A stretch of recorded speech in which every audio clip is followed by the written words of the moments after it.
L'invité de ce Smart Impact, il est avec nous en duplex. Éric Defer, bonjour, bienvenue. Vous êtes navigateur, plusieurs courses au large, quelques records à votre actif. D'ailleurs, vous êtes à bord de votre bateau, qui est quand même un sacré bateau. Il s'appelle Iris aujourd'hui. C'est l'ancien Adrien de Jean-Luc Van Eden, c'est ça ? Ouais, un bateau qui a gagné le Tour du monde à l'envers en 2003 avec Jean-Luc Van Eden et donc qui a été construit à cette fin à l'origine, quoi. Et aujourd'hui, on l'a remanié pour en faire un navire d'océanographie. Et vous étiez à bord pour ce record du monde à l'envers, si je ne me trompe. Il tient toujours ce record ? Alors le record en 122 jours, il tient toujours. Et non, j'étais pas à bord parce que c'est un record qui a lieu en solitaire. Et donc, normalement, je pense que Jean-Luc était tout seul. Ouais. Sinon, ce record n'aurait pas été homologué. Mais vous avez, vous aussi, pas mal de transats, de records à votre actif. Qu'est-ce qui fait que vous décidez de vous lancer avec Blue Observer dans cette plateforme océanographique d'un nouveau genre? C'était quoi votre idée? Eh bien, bon, comme souvent dans la vie, hein, c'est une histoire de rencontre. Et de mon côté, elle a eu lieu en 2016 avec un biologiste qui s'appelle Pierre Molot et avec lequel on a mené différentes expéditions autour du plancton entre 2018 et 2020. Et puis, il se trouve que en 2021, il y avait une demande d'un réseau mondial qui s'appelle le réseau Argo. Donc, le réseau Argo, il faut imaginer que c'est un ensemble d'instruments de mesure qui travaillent tous les jours dans l'océan.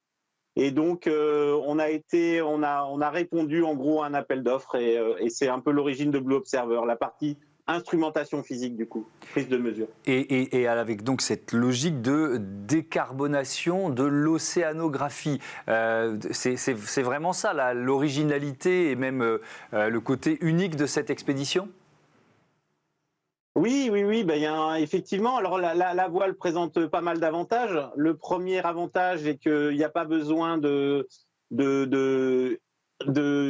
effectivement, on a une autonomie hyper grande vu qu'on n'a pas besoin, on navigue avec le vent. On peut naviguer 100 jours sans s'arrêter, sans avoir besoin de refueler. Et donc ça laisse une grande autonomie. Et en plus de ça, effectivement, il faut imaginer qu'on a consommé sur une expédition de 100 jours, 700 litres de gasoil, ce qui représente même pas un tiers de ce que peut consommer un navire à la journée, quoi. Donc c'est vraiment dérisoire. Ouais. Ah oui, c'est vraiment incomparable. C'est-à-dire que c'était 120 jours de mission, 96 jours de mer, si j'ai bien préparé l'interview. Vous avez affronté pas mal de gros temps. Après, on reviendra aux objectifs scientifiques, mais racontez-nous un peu cette expédition. Oui, bien. Alors, pour ma part, un des premiers challenges a été déjà de monter un équipage et de piloter un équipage dans un cadre autre que la performance. Donc là, on était dans un cadre d'océanographie. Et c'est vrai que, bien, imaginez, on a vécu à 6 pendant 100 jours, les uns sur les autres, dans un espace de 5 mètres carrés. Et donc, tout ça, ça reste quand même des aventures humaines très, très fortes. Et là, mon premier objectif, c'était déjà de maintenir une cohésion d'équipage et que tout se passe bien, quoi. Et donc, il y a eu quoi? Il y a eu un peu de gros temps, forcément, quand on navigue pendant 96 jours en Atlantique Nord et Sud, c'est pas forcément une mer calme, quoi. Non, il y a eu des tempêtes, on avait pris 40, 50, 55 nœuds. Il y a eu des zones d'orage aussi au niveau de l'équateur. On a passé 6 fois l'équateur, donc on a vraiment eu des nuits d'orage hyper importantes et hyper impressionnantes. Mais ça va, on avait un des meilleurs bateaux au monde pour faire ça, avec l'autonomie, un équipage vraiment soudé. Et on peut dire qu'on a fait face à tout ça avec panache.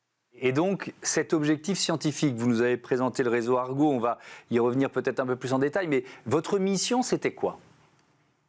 Notre mission, c'est donc de déposer à des endroits précis des systèmes autonomes, donc des flotteurs, en gros des profileurs, qui vont mesurer une colonne d'eau. Et donc, nous, notre mission, c'était d'aller de point en point pour comme les semer, si vous voulez, dans l'océan, afin d'avoir un système, un réseau Argo le plus homogène possible sur la partie océan Atlantique Nord et Sud. Et ce réseau Argo que vous nous avez détaillé, c'est quoi? C'est une sorte de vigie du réchauffement, de son impact sur l'océan. Toutes ces flotteurs là que vous avez déposés de point en point, en quoi ils vont nous aider à mieux comprendre le réchauffement climatique aujourd'hui? Alors déjà, il faut comprendre que ça a été vraiment une révolution, hein, il y a une vingtaine d'années dans l'océanographie à la voile, parce que du coup, on avait des prises de mesures constantes et permanentes et autonomes. Et donc, on n'avait plus besoin d'envoyer des bateaux. Vous voyez?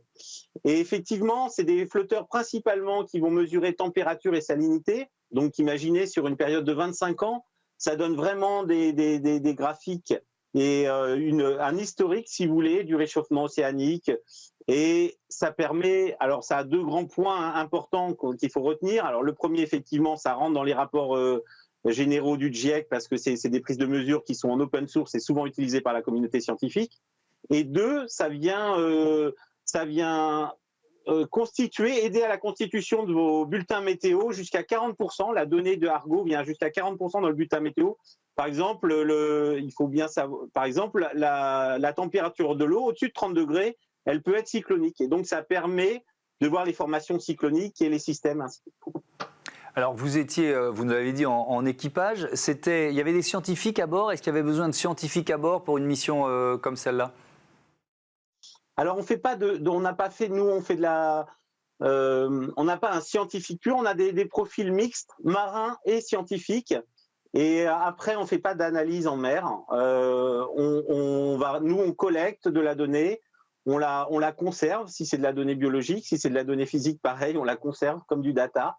Et puis, on la ramène à terre, mais tout le traitement se fait à terre. Mais c'est vrai que dans l'équipage, on a quand même des profils mixtes, marins et scientifiques, marins et médiaman, marins et cuistots. Oui, on est toujours un peu Shiva hein, quand on est sur un bateau. Est-ce qu'il y a d'autres expéditions, d'autres missions en projet pour Blue Observer?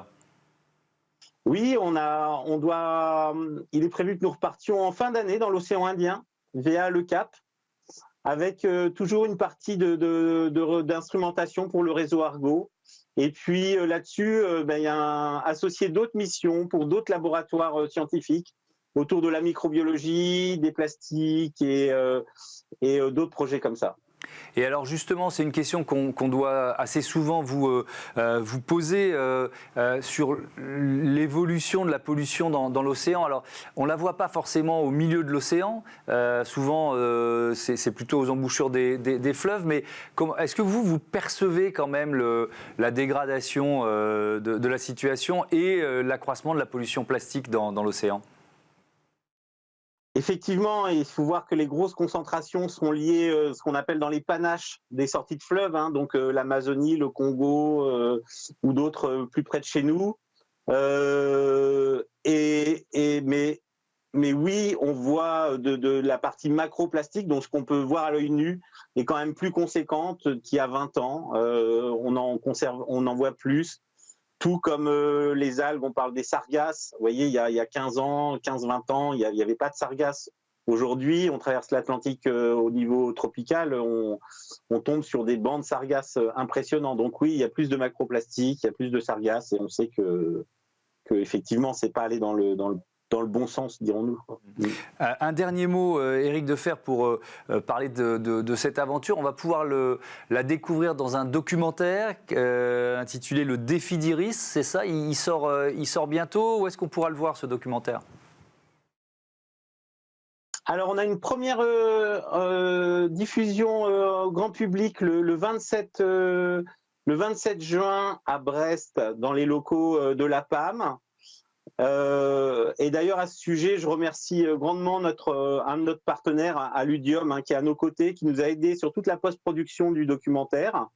Et donc voilà, c'est la première diffusion publique le 27 juin à 18h dans les locaux de la PAM à Brest. Voilà, pour découvrir votre aventure à bord d'Iris pour ce réseau Argo. Merci beaucoup Éric Defer. Bon vent à vous, bon vent à Blue Observer. On passe à notre débat tout de suite, le secteur du textile au programme.